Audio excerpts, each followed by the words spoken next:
Hey everyone, welcome back to another episode of r/ProRevenge. In today's episode, cheat on me with my best friend, I'll wreck your career and publicly humiliate both of you. After that, try to bully me, new boss, this will be your shortest job ever. Finally, why you shouldn't brag about your illegal activities to people that don't like you much. Before we get into today's episode, remember to subscribe so you never miss another episode of r/ProRevenge. Cheat on me with my best friend, I'll wreck your career and publicly humiliate both of you. Ithead and Sarah have been like family to my wife and I for several years, practically ever since we moved in across the street from them. The four of us were extremely tight. Our kids are the same age as theirs and are all good friends. We were one big family unit. We did dinner together a few times a week. We went on vacations together. I truly saw Ithead as a brother, and my wife and Sarah were very close too. 5 months ago, I was completely blindsided by the discovery of an affair between my wife and Ithead. My wife had left her email open on our computer, and I saw an email from her to her longtime therapist saying that Ithead would be joining her at an upcoming session again.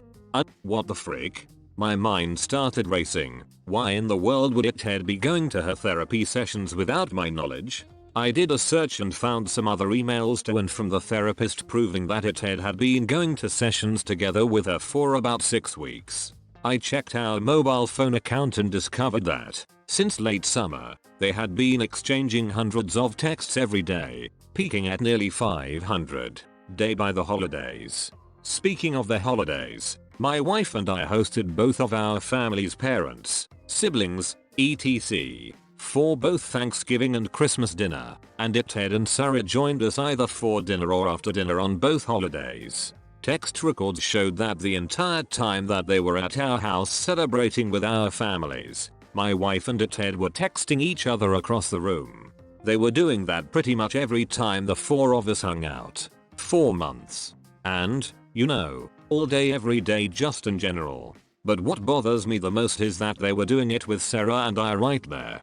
I confronted my wife with the evidence and she admitted that yes, she and Ithead had fallen in love. It just happened. I don't know how. But I'll love him and I just don't feel anything for you anymore. I'm sorry. They had gone on a school district trip together. Something had happened in her hotel room, and things had moved quickly from there.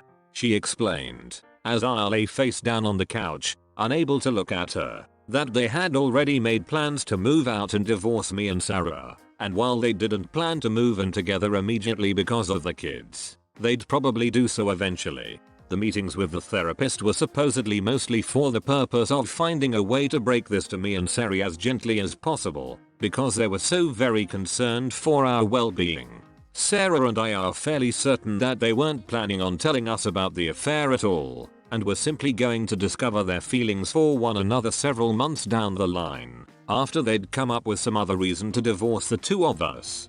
My wife moved out 2 months ago. I was, and still am, utterly destroyed. I cry every day. I cried writing the first few paragraphs of this story just now. I worry non-stop about the impact on our kids. But I am also not exactly a shrinking violet when I feel that I've been wronged. And in this case I was, objectively, very wronged. So, a couple of years ago, Ithead ran for a Board of Education seat as a pretty extreme underdog.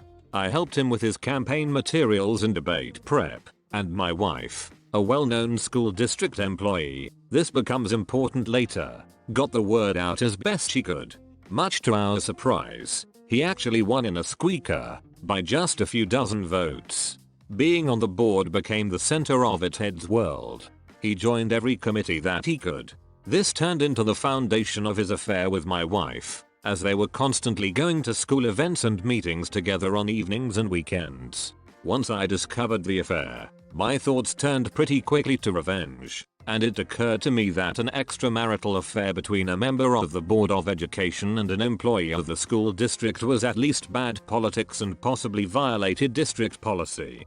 Making things far worse for them was that my wife was in the running for an open administrative position, and everyone knew that she was more or less guaranteed the job and the major pay raise that came with it. She had just finished her master's degree in school administration, at the urging of her principal and the superintendent, so that she could be promoted to this specific position. I had plenty of evidence of the affair. Texts from both of them admitting to it, text records showing that they were texting hundreds of times a day, emails to and from the therapist, etc. I considered simply emailing all of the evidence to the board and the superintendent. It felt like I, as the grieving, betrayed spouse, might not be seen as a credible source. So instead, I invented a fictitious furious friend who was planning on showing up to the next board meeting and publicly shaming the two of them for their affair.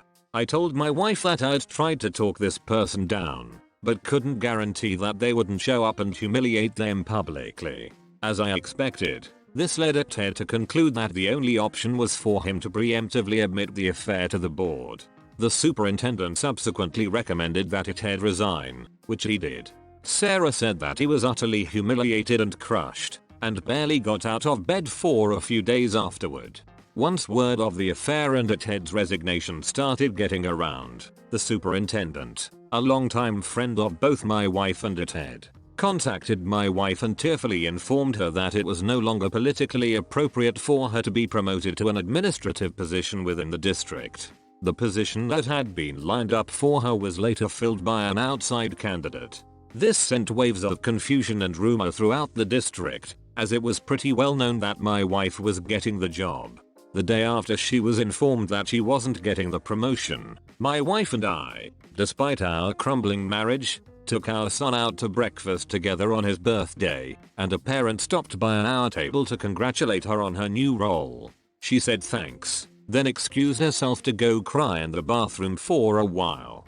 I let the dust settle for a couple of weeks, and then, right before my wife moved out, let them in on my little secret. There was never a furious friend threatening to expose them in the first place.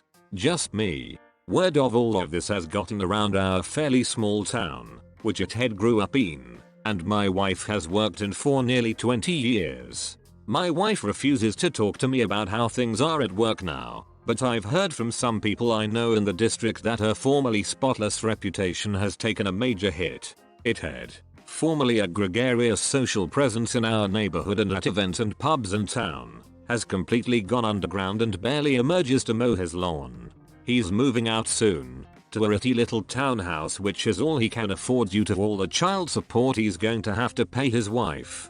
My wife and Ted claim that they plan on trying to make things work together, despite all the public humiliation. I wish them lots of luck with that. I'm sure it will be a lot of fun to show their faces together in town.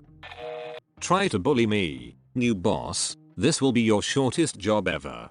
Back in the day, I worked as an independent IT consultant and was hired on along with another independent to subcontract on a team for a major consulting house. We'll call it CH. Everyone else on the team was a CH employee. The two of us were not supposed to tell the client that we weren't part of CH. But the client figured it out pretty fast, because we independents were doing most of the work while CH's code monkeys were busy filling out spreadsheets all day and going on team building exercises. But I digress. The project ran past its initial deadline, and my contract expired.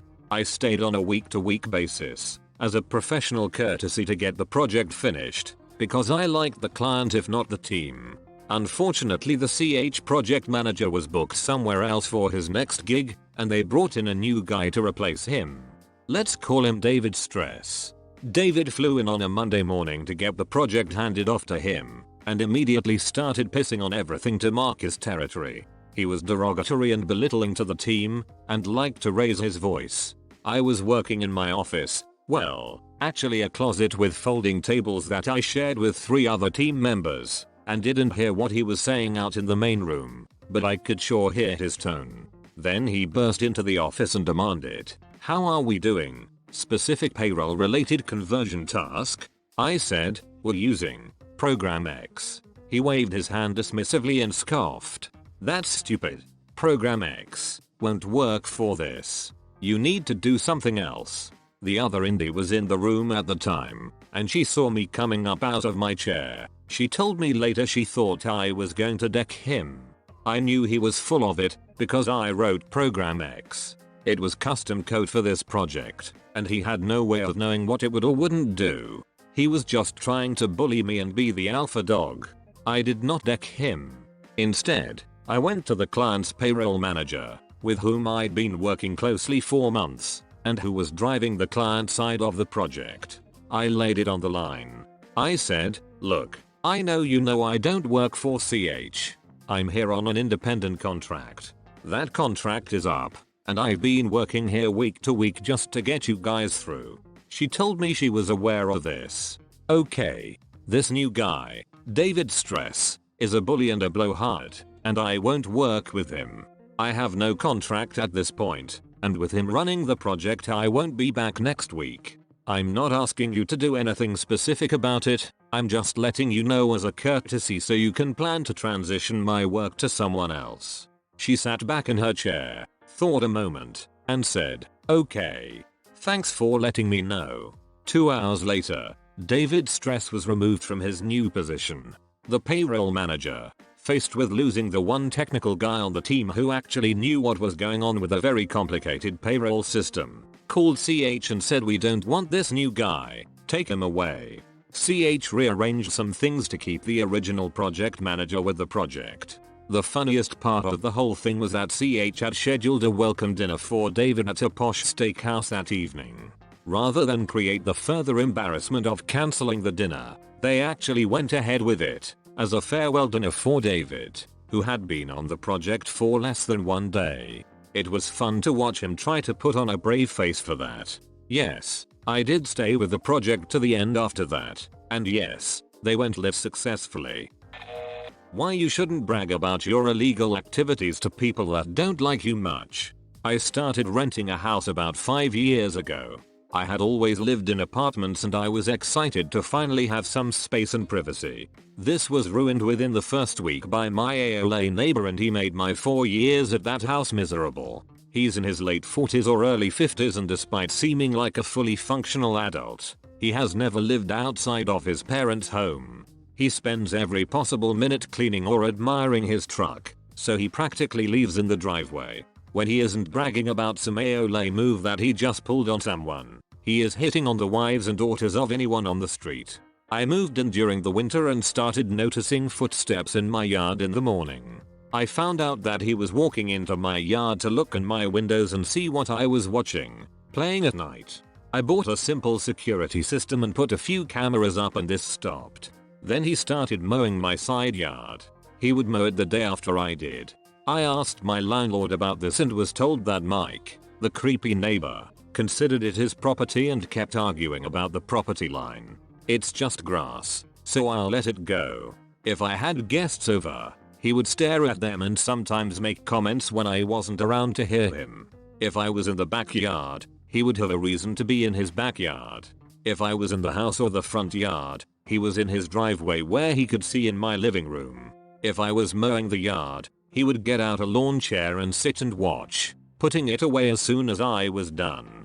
It came to a head when I caught him sending his dog into my front yard one morning, instead of letting it out into his fenced-in backyard like he normally would. I told him to stay on his side of the property line, and he said that he was going to break into my house and smash my cameras and computer. Cops were called and he got off with a warning. Last fall I told my landlord that I was going to move out.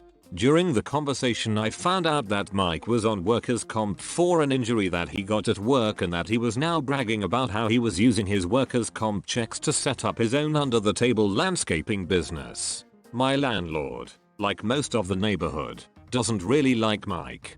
The landlord's son and family live across the street, and Mike has hit on the wife a few times over the years and has started to try and talk to their 17-year-old daughter.